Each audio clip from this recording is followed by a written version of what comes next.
Hey everyone, it's Rena with Health Bootcamps here with Dr. Peter Osborne doing the book masterclass on No Grain, No Pain. And we are on the chapter about what to eat and what not to eat. Dr. Osborne, my God, so you can't eat grains, you can't eat seeds. Give us a full list of what we can eat. So I want the listening audience to expand your minds of possibility here. Meats, fruits, vegetables, nuts, even some small quantities of seeds, depending on the status of your gut, are all acceptable. If we add all those different options up, we're looking at well over 300 different options if we're talking about what's commercially available in most grocery stores. The fact of the matter, though, is that most people eat less than 10 fruits and vegetables. In essence, their diets are so restrictive in that way, and they just haven't expanded their mind. And there's a learning curve with this. Part of that learning curve is, what do I do with green chard? What do I do with rainbow chard? What do I do with a turnip, right? Because people just don't cook with them, so they don't know how to cook with them or prepare them to where they'll taste well or taste good. And so taste is relative, as you know, and so not every vegetable or fruit is a person going to like. But my advice is that going grain-free, that's why I put recipes in the book. I put 31 different recipes, one for every day, okay? But going grain-free requires a learning curve of learning how to prepare and learning how to cook foods. And so that's part of the adventure. That's part of the excitement, is you get to try something new. You get to try new flavors and new aromas and new herbs and spices and really mix it up. What are your favorite foods when it comes to really trying to heal from pain? Gosh, I like meat. I mean, I like meat because most people, let me rephrase, not most, but a lot of the people that I see, when they come in, they are in a state of chronic catabolic breakdown. Their bodies are eating into their own muscle tissue to try to fight the war against the food that they're eating, right? So imagine your body, it's running out of resources because you're not feeding it right. And so it steals the proteins out of the muscle tissue to fight the war, because all of these wars are immunological wars. They're immune system wars that require vast quantities of protein antibodies to fight.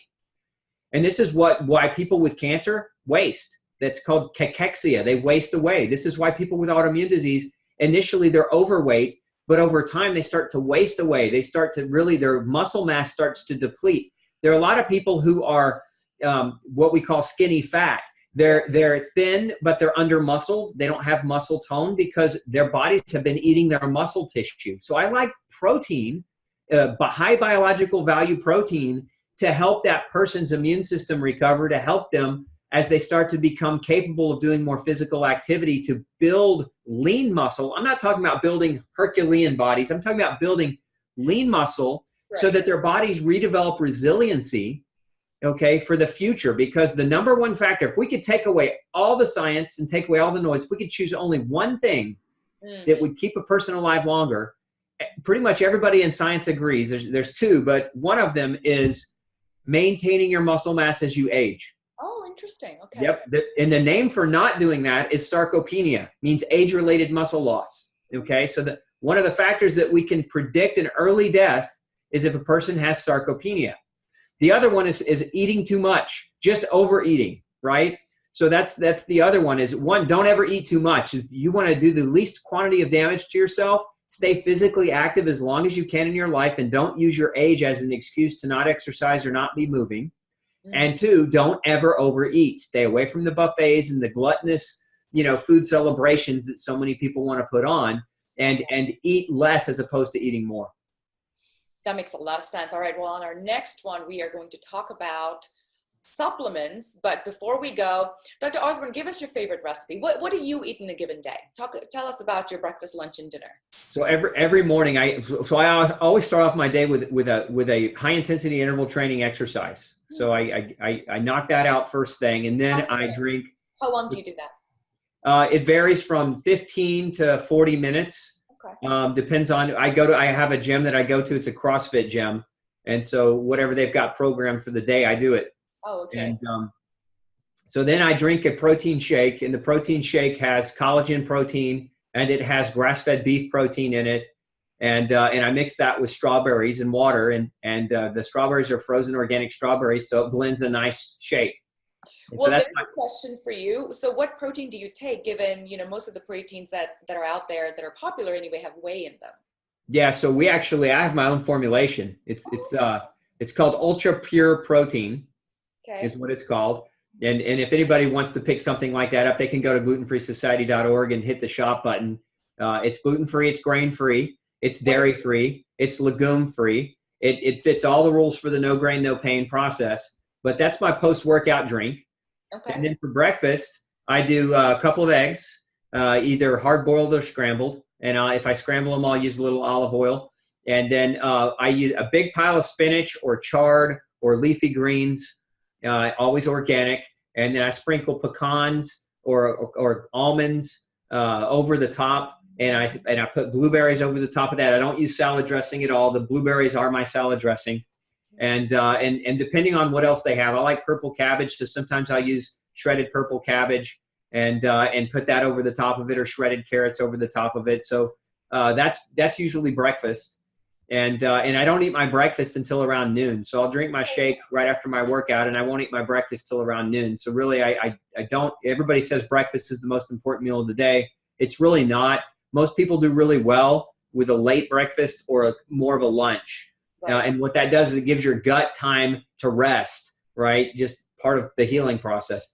And then for dinner, it's typically some type of meat and several different types of vegetables. So the meat will always be, if it's beef, it will always be grass-fed. If it's chicken, it will always be free-range organic. If it's turkey, the same thing. If it's fish, it will always be wild-caught.